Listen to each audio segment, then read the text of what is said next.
So I would like to take a couple of minutes to talk about this particular piece. This is the most recently completed piece that's in this exhibition. And this is the one that for me shows or indicates that there is a very dramatic connection between art, baseball, and religion. Now, when I was beginning work on this piece, I had not decided on the shape of the wood panels yet.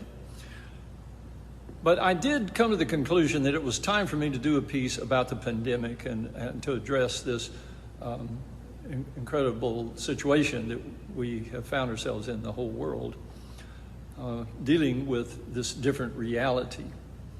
And I was thinking in terms of what it's like for us all, so many of us, to be forced to spend so much more time at home than ordinarily we would, so that we could remain safe from this virus.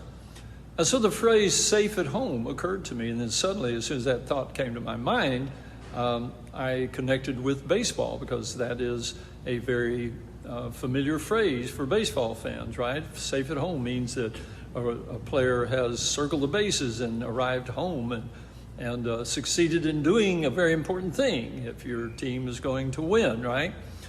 So I decided to play with that phrase, "safe at home." And since I had been working with these shaped canvases and panels for some other pieces, I decided to incorporate that into this piece. And so you'll notice the four panels are all the shape of home plate.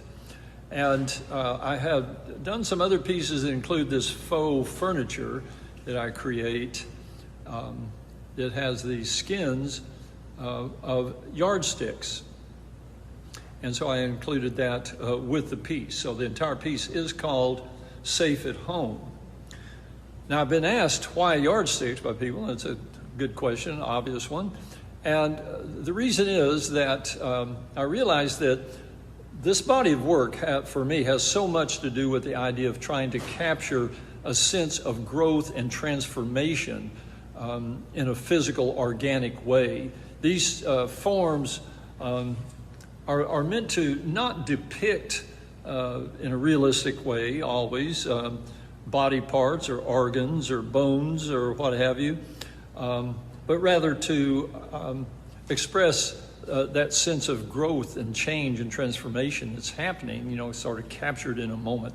I do add a little actual realistic depiction occasionally, like, for example, here in the corner you have the female figure that's sort of emerging from one of the organs, almost as if being born herself on the spot, and then the male on the other side. You'll notice they're not facing one another. They're sort of back to back, and that's an expression of the tension and the stress that has been a part of this pandemic period, because staying at home a lot more often than one is used to can create additional stresses with people that you live with. No matter how much you love them, you're spending more time around, and there's already stress and fear involved. That's why I think one of the potent things about this piece is there's nobody sitting in these chairs. Obviously, it's a little setting here for two people to sit and dine together or have something to drink together, but part of the fact is that they are empty. Nobody's there. But I want to get back to this connection with the baseball. It's not such an arbitrary thing as it may seem, because I believe baseball tells a very important and poignant story for our culture. And all you have to do is look at the terminology and think about the process. So in baseball, what happens is two families choose to meet on an agreed field. Now, I call them families. They're usually called teams, but these, if you think especially of professional teams, these are people that travel together and they live together and they form bonds that are very much like families. So two families come together in a specific place and they each go to their own cave. Okay. Now, we call them dugouts in baseball, but they are literally dug out of the ground. There's no real completely necessary reason for that. They could be done differently. Like in Little League, for example, Little League baseball, there are places that are called dugouts for the teams to congregate, but they're not underground at all. They're level with the field. But in the pros, they're dug out. They're kind of like half dugouts. So they're like caves. And so each team sends out players onto the field. One team or family sends out a group of 9. It's like an army, a small army of 9 of their strongest individuals go out into the field. The other family sends one individual to face that whole army. So it's already almost like a biblical story, like David facing the Philistines, okay, by himself. Now, the construction of a baseball field itself is such that the entire field is flat as they can get it, with one major exception, and that is the mound that is right in the center of the diamond, a small dirt mound. And only one individual is allowed to go on top of that mound. And that individual is the most important individual of that particular family at that moment.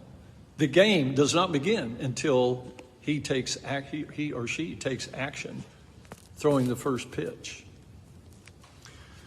So that individual is at the center of everything. And every person in that stadium or field, wherever it is, every player and every person in the stands is facing the pitcher. So he is like a king on the mound, okay? And he is going to hurl weapons at the individual from the other family. Hard, round spheres that he will or she will throw with as much strength and speed as possible. And the individual who's coming up from the other family only has a wooden stick to defend or for defense, okay?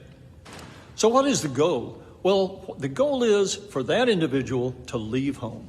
And the whole family wants that to happen. They want that individual to leave home. And the only way that individual, or the most prominent way, most promising way, is to repel one of those weapons with that wooden stick, right? And then that individual gets to leave home, okay? And that's what the whole family wants to see.